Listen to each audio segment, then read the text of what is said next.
Hello, welcome to the Forge. I'm the Guilford town blacksmith, and I'm going to show you a little bit about what blacksmiths did back in colonial times and how they supported the different trades in the town. There were a couple of blacksmiths in Guilford, located right on the green, as a matter of fact. And you may or may not know, if you've done your history, that the blacksmith was one of the most important trades because he supported all of the other trades, like the cooper and the wheelwright and the farmer, in all of the metal things that they needed to do with the trades that they supported throughout history. So whenever they needed something, if the farmer needed a tool made or fixed, they would go to the blacksmith. And as a matter of fact, most farms back then had blacksmithing forges like this one right on the property, so that as they were working during the day, they could bring it to the blacksmith's forge and they could fix or repair anything that they needed to. So I'm going to tell you a little bit today about how the blacksmith fit into colonial society, the kinds of things that he did, and we're actually going to make something, or I'm going to show you how he would make something that would be used in everyday life in colonial times. So if you come in, I can show you a little bit first about the kinds of things that he made, and then we can move on from there. Okay. All right. So first and foremost, let me show you some of the things that I've made as a blacksmith. I've been doing it for quite a few years now too, and I've learned from master blacksmiths the different things that blacksmiths made back in colonial times that were used in everyday life. So if you look on the table here, I can show you a few of the things. One of the things that I made, and actually this is the first thing that I ever made as a blacksmith working here in Guilford. This is a fire poker, and this is what you would use to tend to the fire that's in the hearth while you are doing your cooking, and it enables you to move the logs around without getting burned. Some other things that were used primarily for cooking, we have a fork here, which you can use to move your meat around without getting burned. We have coal tongs.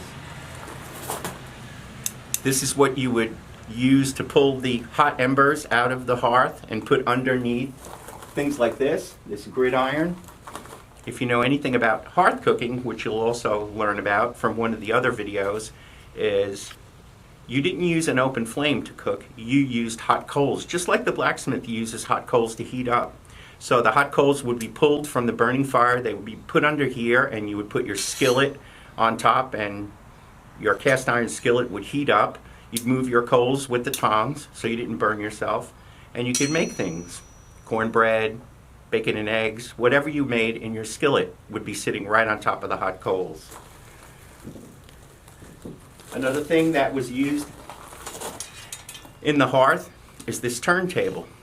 And as you can see, it turns around like this. This would also have hot coals under it, and you would put your piece of meat on top of it, a steak or a roast, and as it cooked, so that you could get even heating, you could rotate it and turn it around so that the meat would cook evenly. Another fork, a little bit more delicate fork with a long reach because you didn't want to be standing over the hot fire directly. A spatula, which you could use when you made pancakes or your bacon and eggs. This is another thing that the blacksmith would have made. Then over here, these are projects that I'm working on right now. I have orders in for these. As you can see, I made quite a few of them. These are herb hooks, and these are S hooks. These S hooks you would put together like this on a tripod in front of the hearth, and you could hang your cast iron cookware off of it. So the blacksmith made these too.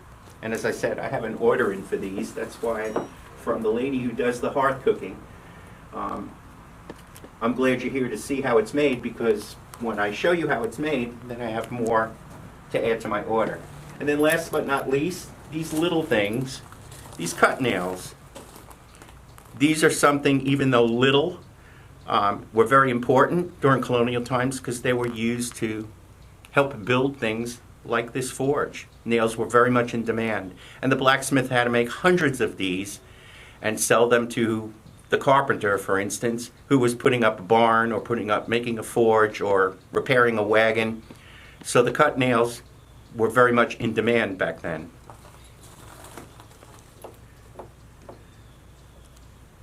Some of the other things that the blacksmith worked on are all hanging up here in the forge, and I can show you a couple of them. Obviously, you see up along back here horseshoes. And horseshoes were made by a different kind of blacksmith called a farrier, because not only did he have to know how to work with metal, he also needed to know how to work with horses. Because, as you know, horses need to have their shoes changed every so often, and the farrier had a very special talent for sizing the horseshoe and making sure that it fit the horse properly.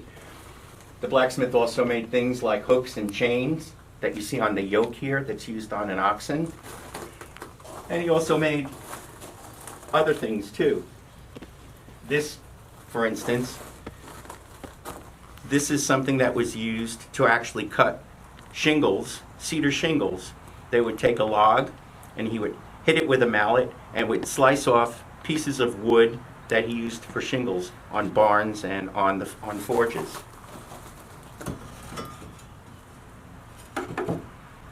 And we talked about the farmer. He would also make things like this, a hoe for digging in the garden. This is something the blacksmith would have made in the forge, a forge very much like this. All right. Next, let me take you over here and show you the ox sling. Now here's another part of the blacksmith shop or the forge that we're in that was moved along with the forge, and this is an oxen sling. Oxen are those big animals, kind of like horses, but big and heavy. And what this was the farmer would bring this into the blacksmith and move the animal in here, in the sling.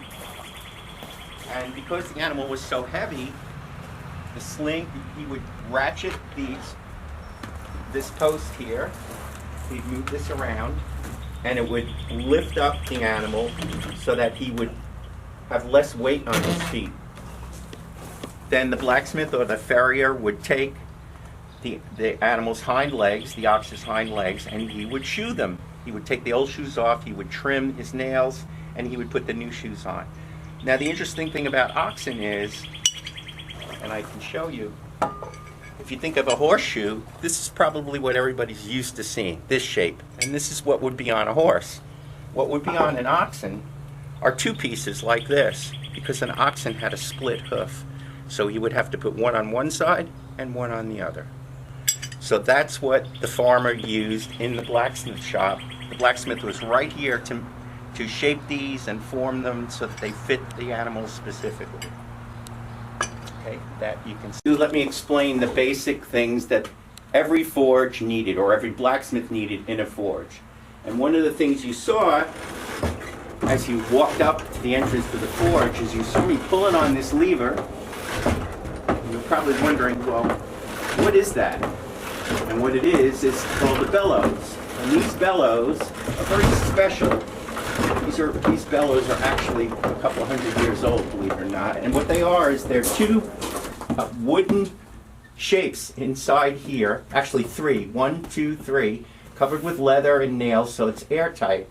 And what happens is there are two chambers in here. There's this bottom chamber, and you'll see when I'm working it how it works.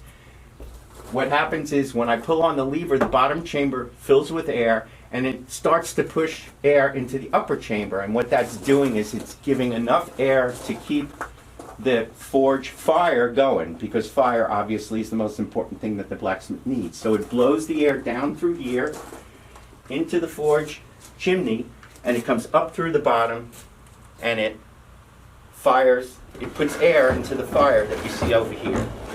So if you watch the bellows, you'll see how that top chamber is now full, and it's keeping the fire going here because it's pushing air down into the bottom chamber and into the fire.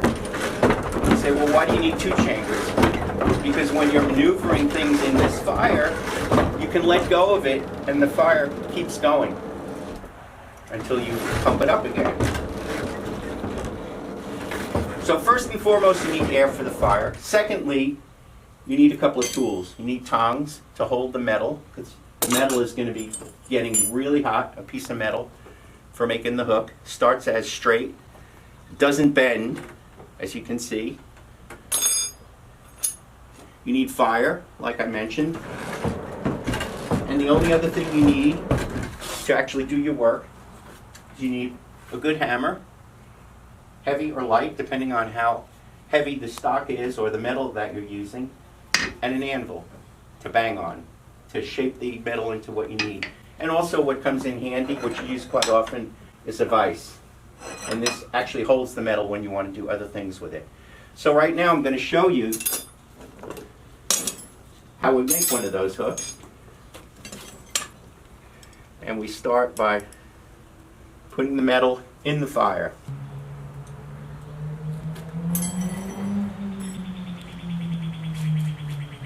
So we're going to put the metal in the fire. What I'm doing right now is I have the metal in the fire. You can see how hot it is.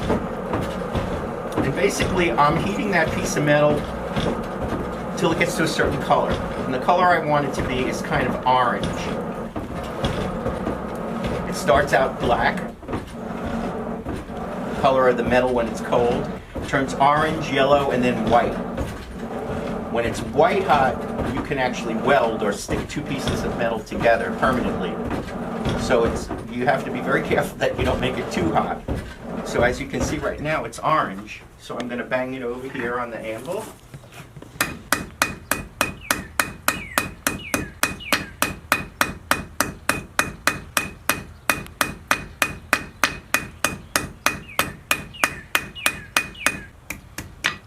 So bend it over and then kind of curl it over into a pretty little curl. So that's not only pretty, but it also, when we're going to hang something on it, it prevents it from poking through whatever we're hanging on it. Okay, so we got that. So we got our little curl there. Now we're gonna create the hook, the loop.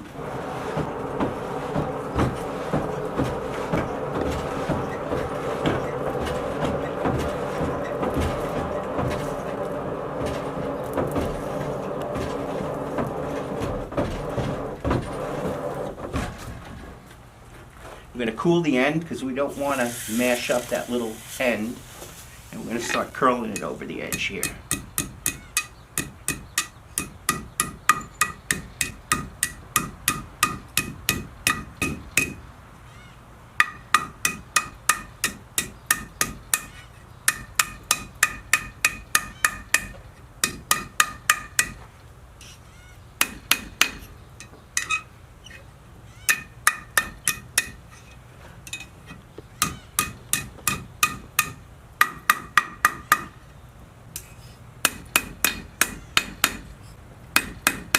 So we got our hook now. Just try to pretty it up a little bit. And we drop it on the floor. It happens. We know enough not to grab that with our hand. I always get asked, well, why aren't you wearing gloves? And I always tell people, because when I learned how to blacksmith for the first time, I started putting gloves on. And the master blacksmith said, no, don't wear gloves. And I said, well, why? I may burn myself, excuse me. And he said, that's the point. And the point was, if you wear gloves, you never really can feel the heat that's still in the metal right away.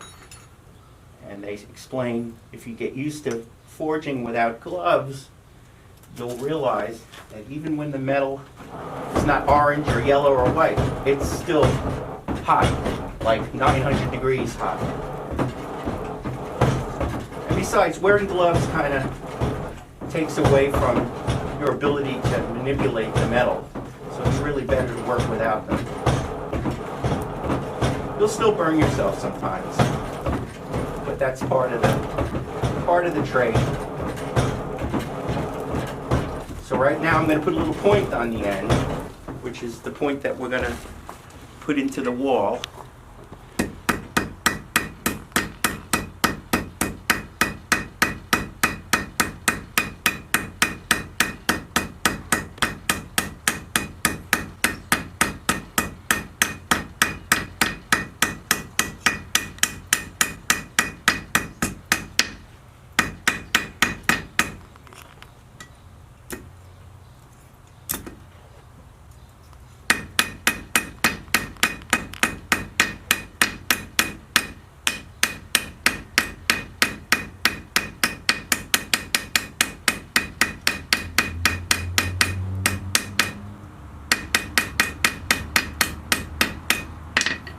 we have a little point on there now.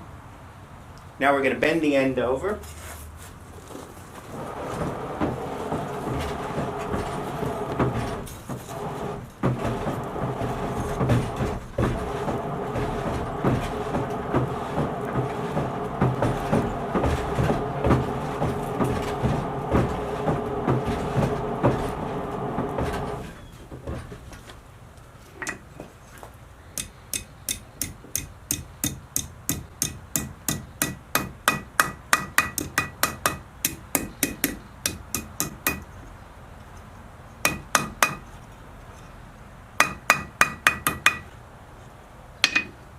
You can see we got that. That's going to go into the wall.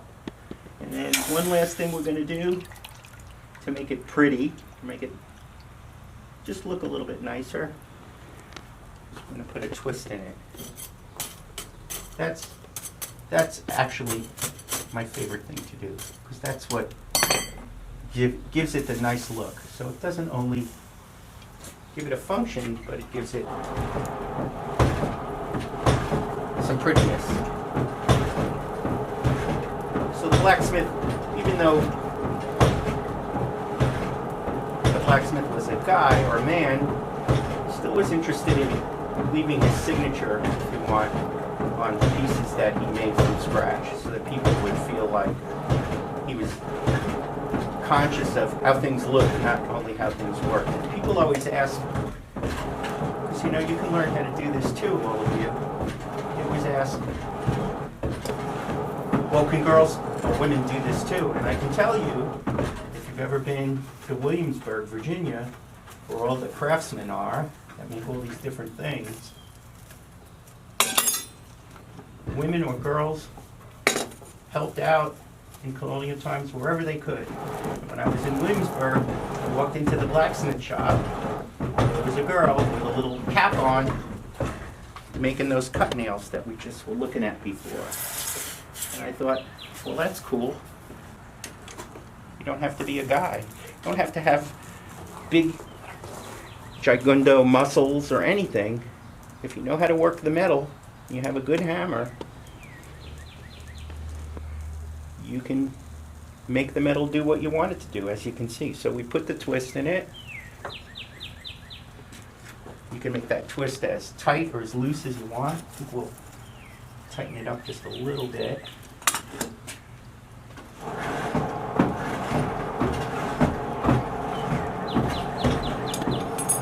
Yeah, so there's no reason girls can't be blacksmiths too. I've actually seen, read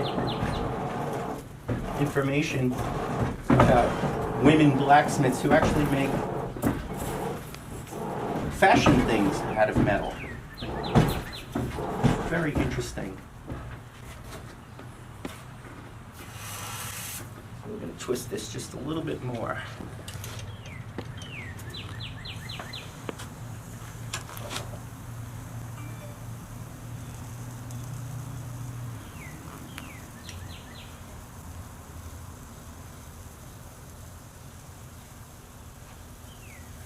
Now here I've got the hook going the wrong way, but I like the way the twist looks. So what do I do now? Well, that's easy.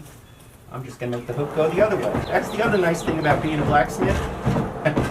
You can make mistakes, or you can find out something didn't go the way you want, and you just heat it up and you fix it.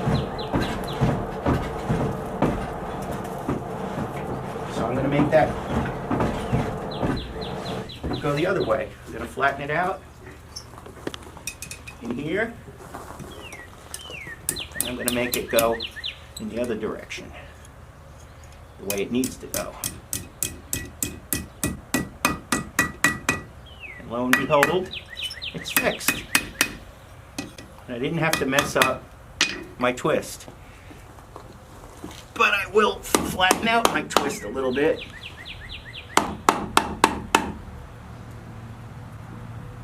So you're wondering, why are you using a wooden mallet and a wooden post? Well, I made these pretty little twists in here, and if I used a metal hammer on it, it would flatten them all out, and it wouldn't have that pretty design anymore. So I use wooden mallet. And you can see here, that metal is not orange anymore, but you see the smoke coming off the wood, so it's still really hot. really hot. Okay, and then the last thing we're going to do, nowadays you would spray paint it, but there was no spray paint in the 1700s, but there was candles, and that's what I'm using, candle wax. And what that will do is it will prevent the metal from rusting, because as you know, iron and metal and moisture or rain create rust. So now it won't get rusty.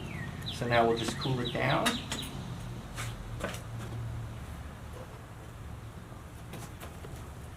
In the water, wipe it off.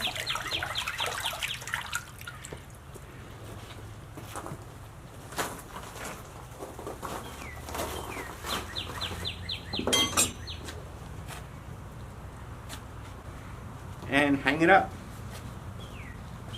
As you can see, I already made another one earlier. Like I said, I have a lot of these to make.